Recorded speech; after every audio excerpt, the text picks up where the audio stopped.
तो दोस्तों जैसा कि हमारी नौसेना यानी कि भारतीय नौसेना एक ट्राई सर्विस डील के ऊपर काम कर रही है, जो कि हमारी सेनाओं के लिए एक काफ़ी ज़्यादा बड़ी डील होगी, जिसके माध्यम से यहाँ पर ये प्लान है कि 18 की संख्या में जो अमेरिकन MQ-9 ड्रोन्स है इनको हमारी तीनों सेनाओं के लिए खरीदा जाएगा। शुरुआत में जो प्लान है वो लगभग 30 की संख्या में था, लेकिन दोस्तों इसके बाद में ऑफिशियली तो कोई डाटा यहाँ पर नहीं आया है, लेकिन अगर आप कुछ रिपोर्ट्स की माने तो उनके अनुसार अब हमारी सेनाओं के द्वारा 18 की संख्या में ऐसे जो ड्रोन्स हैं इनको यहाँ पर खरीदा जाएगा। तो भारतीय नौसेना यहाँ पर MQ-9B ड्रोन्स की परफॉर्मेंस से इतना ज़्यादा खुश है कि भले ही हमारी वायुसेना और साथ में हमारी थल सेना ना भी इन अमेरिकन ड्रोन्स को खरीदे, लेकिन डेफिनेटली हमारी नौसेना इन ड्रोन्स को यहाँ पर खरीदने वाली है, क्योंकि इन्होंने काफ़ी ज़्यादा लिमिटेड समय में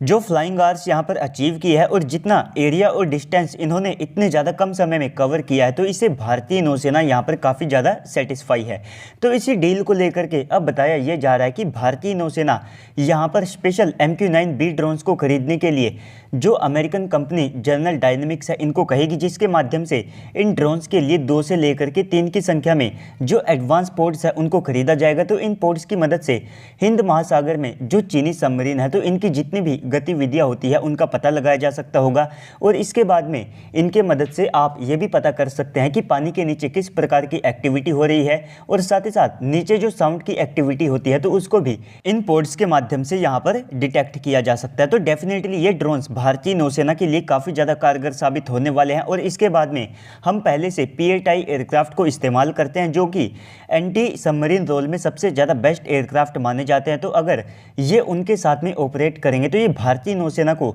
इस रीजन में अनमैचेबल कैपेबिलिटीज़ को प्रोवाइड कराने वाले हैं। तो ये जो ड्रोन है इनके साथ में आप सबको जो वेपन्स का इंटीग्रेशन है वो भी देखने को मिलेगा, जिसमें ये एंटी टैंक गाइडेड मिसाइल्स और साथ में जो एंटी सबमरीन मिसाइल्स है उनको अपने साथ कैरी कर सकते हैं। तो इस कारण से भारतीय नौसेना यहाँ पर इतनी ज़्यादा इंटरेस्टेड है, जबकि ये ड्रोन हमें एक फाइटर जेट से भी कहीं ज़्यादा कॉस्टली पड़ने वाले हैं। अगर आप एक ड्रोन की कॉस्ट की बात करते हैं तो जब ये प्लान सामने निकल करके आया था कि हम 30 की संख्या में ऐसे ड्रोन्स को खरीदेंगे, तो उस समय इस डील की कॉस्ट को 23,000 करोड़ यानी कि $3 बिलियन के आसपास का बताया गया था। तो अगर आप 30 ड्रोन और $3 बिलियन के अमाउंट को कैलकुलेट करते हैं तो $100 मिलियन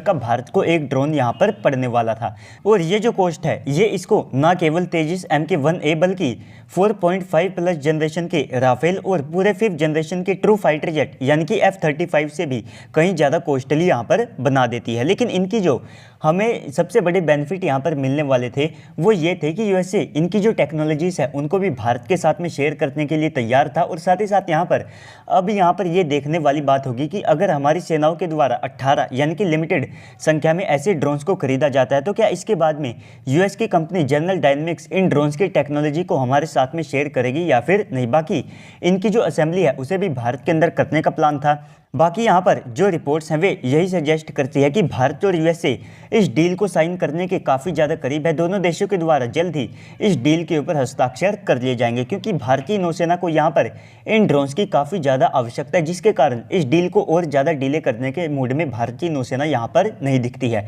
बाकी इस डील को आप भारतीय इतिहास की आखिरी विदेशी डील कह सकते हैं, जिसके अंतर्गत हम हेल क्लास के UCAV को अपनी सेनाओं के लिए एक्वायर करने वाले हैं। इसके बाद में जितना भी जो प्रोक्योरमेंट है वो आप सबको खुद का स्वदेशी दिखाई देगा, क्योंकि DRDO एक हेल क्लास के UCAV के ऊपर पहले से काम कर रही है और उसी का इस्तेमाल भारतीय सेनाओं की रिक्वायरमेंट को पूरा करने के लिए किया जाएगा। और इन ड्रोन्स के साथ में कुछ दिन पहले ये भी बातचीत चल रही थी कि जैसा कि हम अपने एयरक्राफ्ट कैरियर यानी कि INS विक्रांत को अपने बेड़े के अंदर शामिल कर चुके हैं, तो इसके ऊपर से डेफिनेटली जो फाइटर जेट्स हैं उनको तो ऑपरेट किया ही जाएगा। लेकिन भारतीय नौसेना का ये भी प्लान है कि हम USA से उनके जो मेल क्लास के ड्रोन्स हैं उनको भी अपने इस कैरियर के लिए यहाँ पर प्रोक्योर कर सकते हैं। तो ये बात कितनी सच है इसके बारे में तो आने वाले समय में ही पता चलेगा, क्योंकि अभी के लिए ऑफिशियली कोई भी डाटा यहाँ पर अवेलेबल नहीं है। तो दोस्तों ओवरऑल इस पूरी न्यूज़ के बाद अब आप सबको क्या लगता है, भारतीय नौसेना को किस प्रकार की कैपेबिलिटीज़ और साथ में बदलाव के साथ में इन ड्रोन्स को खरीदना चाहिए, इसके बारे में आप नीचे कमेंट सेक्शन में मेंशन कीजिएगा। बाकी तो अगर आपको वीडियो अच्छी लगी है